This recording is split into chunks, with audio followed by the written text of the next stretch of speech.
Chers élèves de 6e, bonjour. Alors, nous nous sommes quittés sur une vidéo qui s'intitulait « Multiplier un nombre en écriture fractionnaire, numéro 1 ». Et j'ai expliqué que calculer la moitié de 120, c'est diviser évidemment 120 par 2, mais c'est aussi, désormais, multiplier 120 par 1/2. J'ai traduit ça de cette manière-là, 120 fois 1/2, multiplier 120 par 1/2, ça revient à diviser 120 par 2, et on trouve 60.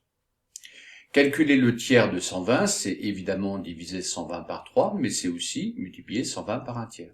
Autrement dit, 120 fois un tiers, c'est 120 divisé par 3 égale 40.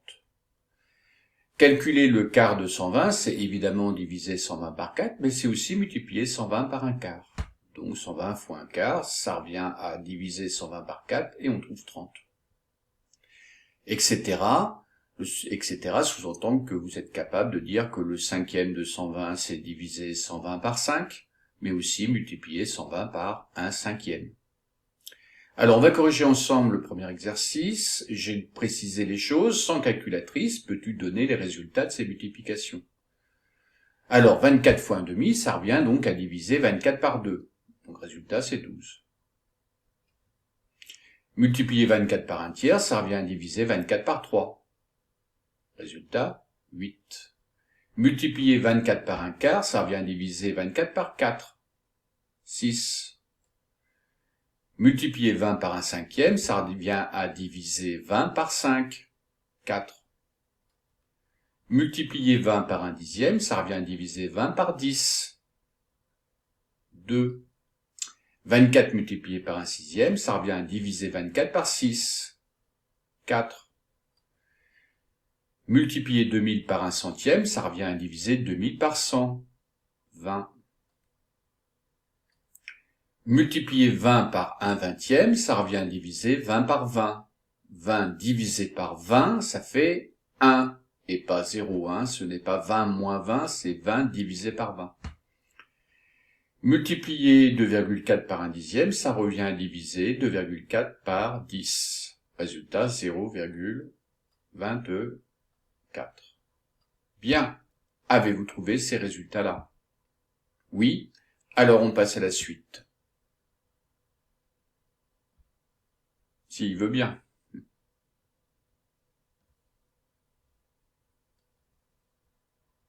Alors, avant de corriger le deuxième exercice, je voudrais vous faire une remarque. Dans un chapitre précédent, on avait énoncé un certain nombre de propriétés. C'est la suivante. Multiplié par 0,5, ça revient à diviser par 2. Multiplié par 0,25 revient à diviser par 4. Multiplié par 0,1 revient à diviser par 10. Et puis la dernière, multiplié par 0,01, ça revient à diviser par 100. On avait déjà vu que multiplié par un nombre, ça revient à effectuer une division. Deuxième remarque, on connaît l'écriture décimale de certains nombres en écriture fractionnaire. Par exemple, 1/2, on sait qu'on obtient son écriture décimale en divisant 1 par 2. Et donc, l'écriture décimale de 1/2, c'est 0,5. Un quart, l'écriture décimale, c'est 0,25. Un dixième, son écriture décimale est 0,1. Un centième, son écriture décimale est 0,01.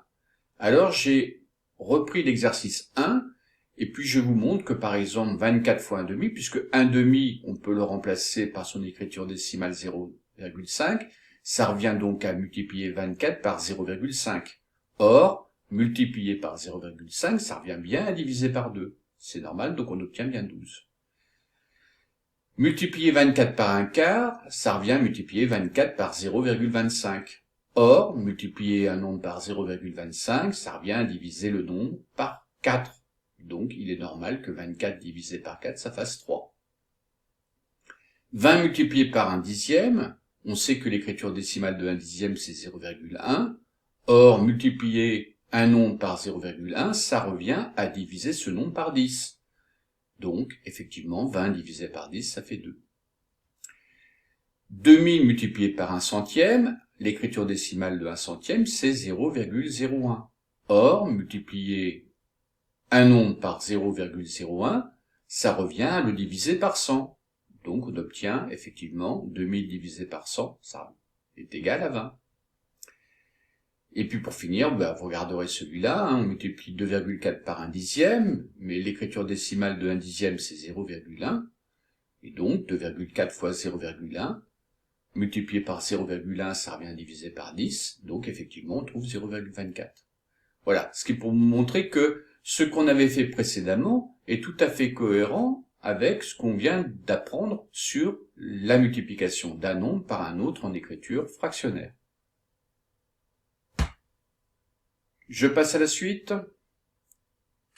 Alors, je vous ai aussi appris à calculer les 2/3 de 120. Alors, je rappelle les deux notions importantes. On va d'abord, puisqu'on veut calculer les 2/3 de 120, calculer d'abord le tiers de 120. C'est la raison pour laquelle on va diviser d'abord 120 par 3. Et on obtient donc 40. Puis, on veut calculer les 2/3 de 120. Donc, on va multiplier 40 par 2 pour obtenir le résultat. 40 fois 2 égale 80. Donc, calculer les 2/3 de 120, ça oblige à faire deux opérations successives. D'abord, calculer le tiers de 120, puis ensuite les 2/3 de 120. Ça, c'est la première chose. La deuxième, c'est que quand on vous demande de calculer les 2/3 de 120, eh bien, c'est écrire la multiplication suivante. C'est 120 fois 2/3. Alors, on va se servir de ça pour justement apprendre, disons, à calculer mentalement des multiplications entre un nombre entier et puis un autre en écriture fractionnaire. Alors, j'ai repris l'exemple qui est ici, vous le retrouvez là, et puis donc on va appliquer ça aux exercices, aux calculs suivants. Alors, 30 fois 2/3, il faut d'abord calculer le tiers de 30. Le tiers de 30, c'est 10. Donc, on va faire 10 fois 2, et on obtient 20. Je continue. Je veux calculer 15 fois 2/3. Alors, première chose, on va calculer le tiers de 15. Le tiers de 15, c'est diviser 15 par 3, ce qui fait 5. Et puis ensuite, on va multiplier par 2. 5 fois 2, 10. Multiplier 20 par 3/4. On va donc calculer d'abord le quart de 20. Le quart de 20, c'est 5. Puis, on va multiplier 5 par 3. Résultat, 15. Multiplier 200 par 3/4. On va d'abord calculer le quart de 200 en divisant 200 par 4. Résultat, 50. Puis ensuite, on va multiplier par 3. 50 fois 3, 150. 400 fois 3/4. On va d'abord diviser 400 par 4. Résultat, 100. Puis on va multiplier 100 par 3. 300.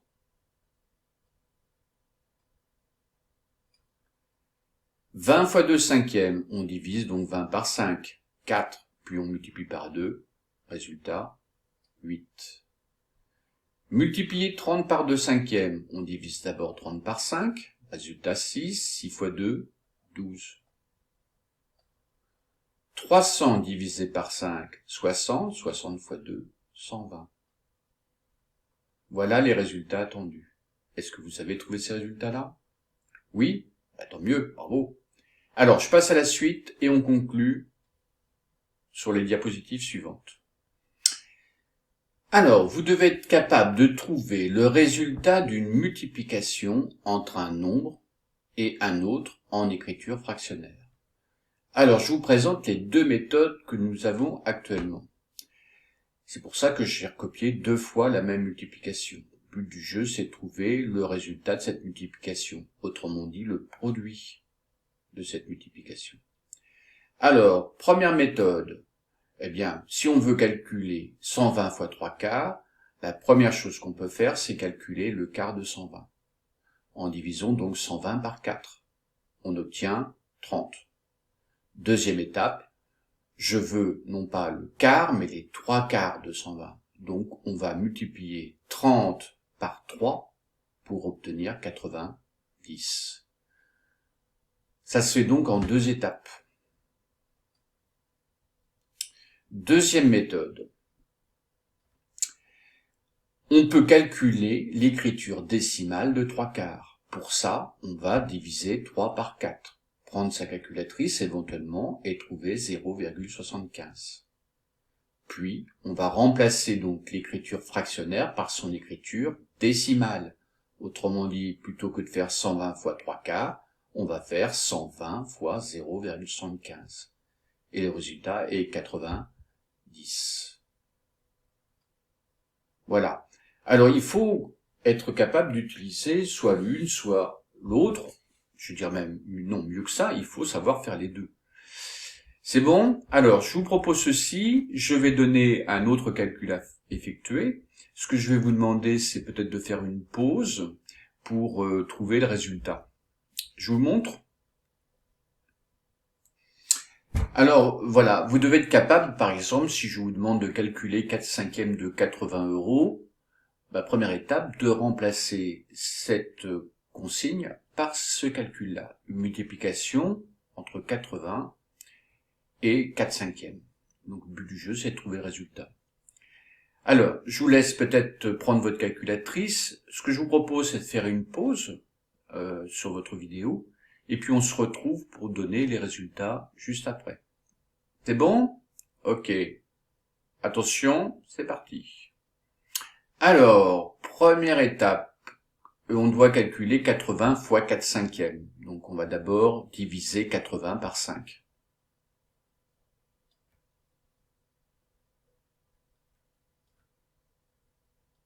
Si on prend sa calculatrice, on va trouver 16. Puis, on va multiplier 16 par 4. Et on va trouver 64. Donc 80 fois 4/5 égale 64 €. Alors, on peut peut-être mettre les mots de vocabulaire. Divisé par 5, ça veut dire qu'on calcule le 5e. De quel nombre? Bien de 80. Puis, on multiplie donc 16 par 4, ça veut dire qu'on cherche le quadruple de 16. Bien, ceci, ce n'est pas très important. Ce qui est important, c'est d'être capable d'effectuer les deux opérations successives. Deuxième méthode, on cherche l'écriture décimale de 4/5 à l'aide de la calculatrice. On va trouver 0,8. Et donc, on va remplacer 4/5 par son écriture décimale. Et donc, au lieu d'effectuer 80 fois 4/5, on va effectuer 80 fois 0,8 et trouver de nouveau 64. Voilà. Alors, je vous laisse libre de vos méthodes, hein. Voilà, mais vous devez être capable de calculer les 4/5 de 80 €. C'est bon? Eh bien, je vous remercie, je vous dis à bientôt. La prochaine fois, on parlera de pourcentage. Vous verrez que c'est très proche de ça, c'est une application de ce type de calcul.